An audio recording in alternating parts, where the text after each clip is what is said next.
gather round, friends. Hey, this is Mayah. I'm here with Rooted Vines again this morning, y'all. Now, yesterday, I had already made some tea because I went on my personal page to talk about some things. But yesterday we were talking about asking God to release myself from myself. So I wanted to talk to you about the prison that you're in. This prison that you have mentally created for yourself. All right. That's what we're going to talk about. So I think of this prison. Number one is 4 walls and there's bars, regular prison.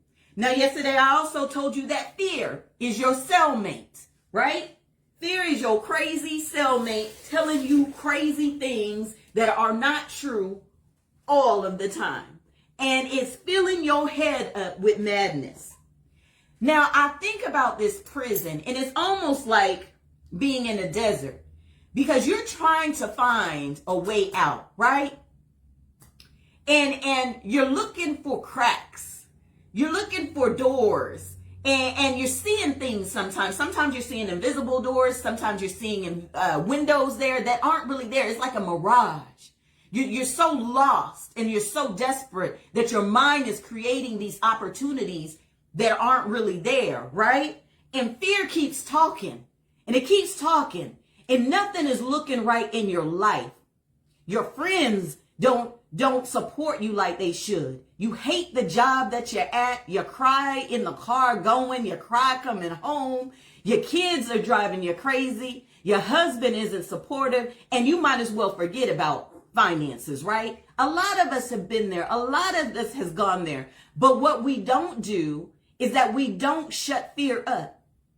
We don't sit and think to ourselves, how in the world is my life looking like this? What decisions, what paths did I choose that I'm sitting here in this jail cell in my mind? Why is my unconscious telling me things that I know can't be true because the Father has told me something different, and yet I'm the one in the pig pen? This is the prisons that we find ourselves in. These are the reasons we always pray, Father, release me from myself. But I was sharing today in my personal group that I got an answer to that prayer. I tell you what, when you sit still, you get answers. And the Father said, the prison door has never been closed, nor has it been locked. It has always been open for you to freely move. What is keeping you back? Your cellmate fear. Because once you cross that threshold, you enter into the unknown. You don't know what's going to happen now. You got to be strong enough and courageous enough to step out over the threshold into the world of faith. And into the world of faith don't look like man's law. It's God's law. It's what he ordained. And it don't go any kind of rhyme or reason. And it can be scary at times. But being locked up, you're going to get the meals every day. Being locked up, you're going to be clothed every day. Being locked up, you got the shelter every day. But when you step out on faith, you don't know what's going to happen. So people will feel comfortable sitting in their own mental jail cell rather than walking out freely because they don't know what's going to happen. And fear sits in that jail cell right next to you in that bunk. And it feeds you all kinds of stories. And the stories are so good that you start to believe them. And then you go past believing, they're true. They're true so much that you start telling other people. And they start believing and knowing. But we have to move past that. We have to be able to be strong enough to say, I have to leave my past behind. I am not that which I came from, right? I don't belong in that group. We have to make sure that we are living a life of authenticity. Everything that you do is special. Everything you have is unique. There is no other you. But fear would have you believe that you have to look like these people. You got to talk like these people. You got to move in these circles. The lies that we tell ourselves, the lies that we perpetuate generation after generation to each other. There's only one path to success. Who said that? Whose idea was that? When you came into this realm, you came with a plan of success. You already had an assignment, but the world, your parents, the pastors, your friends, your families, they're pouring all into you, and not one of them stopped to get on their knees and say, God, what would be your purpose for this child? What assignment do they have? Help me to teach them to stay on the path that you have given them before you gave them to me.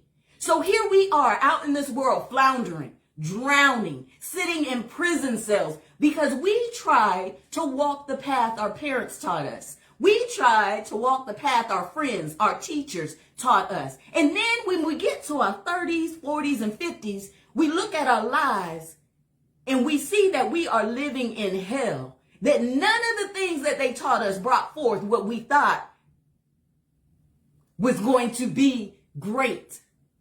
We thought was going to sustain us. And now we're trying to backpedal. Now we're trying to dismantle lies and generational curses. Because they taught us what they knew. But nobody stopped to consult with the greatest oracle there is.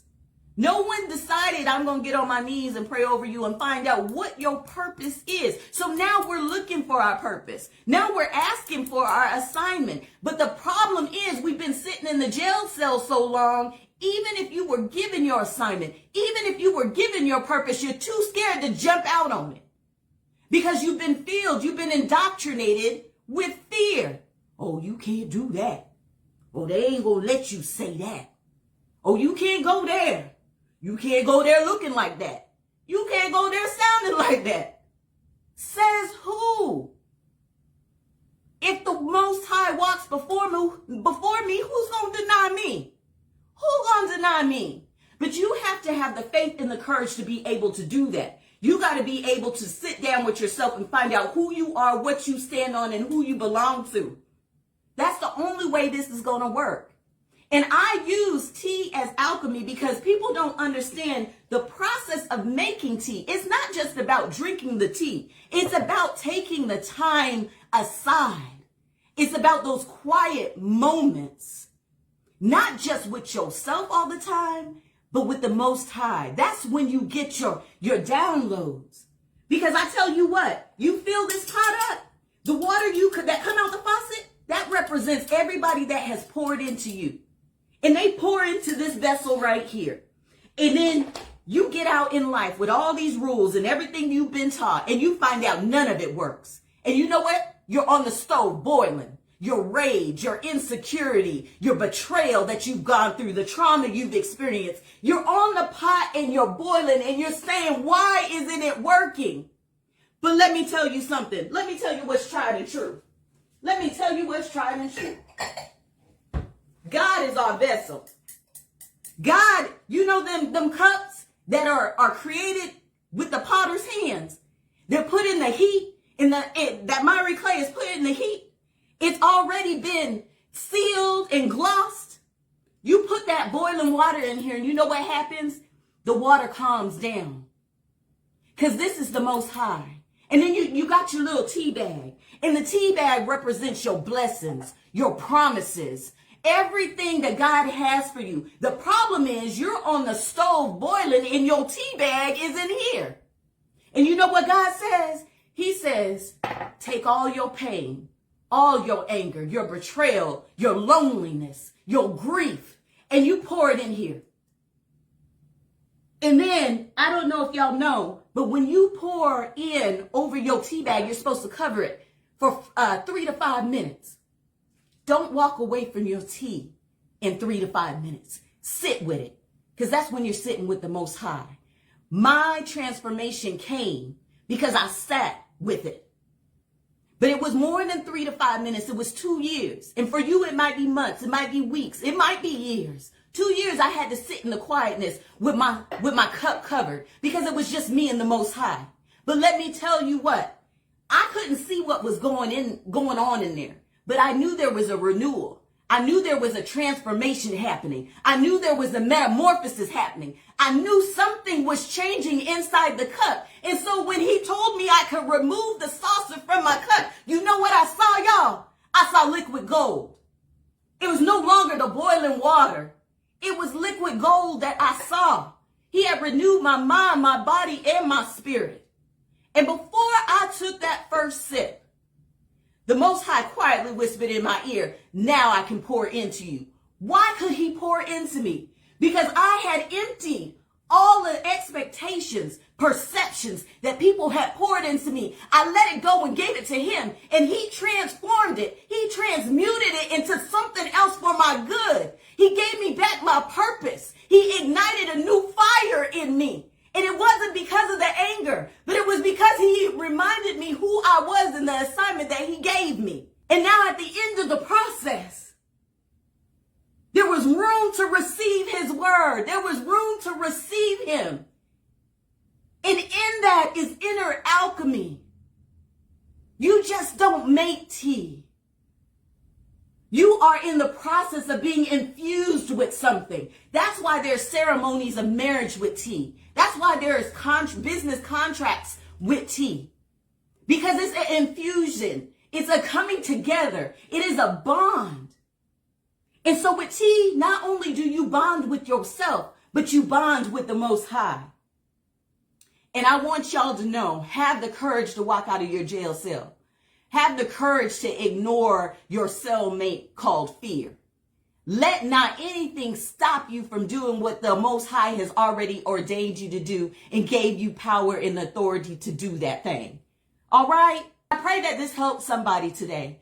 I pray that this message really makes somebody stop and think. So today I pray that you sit and you reflect. Good gracious, I'm hot. I don't know if I gave a whole sermon away.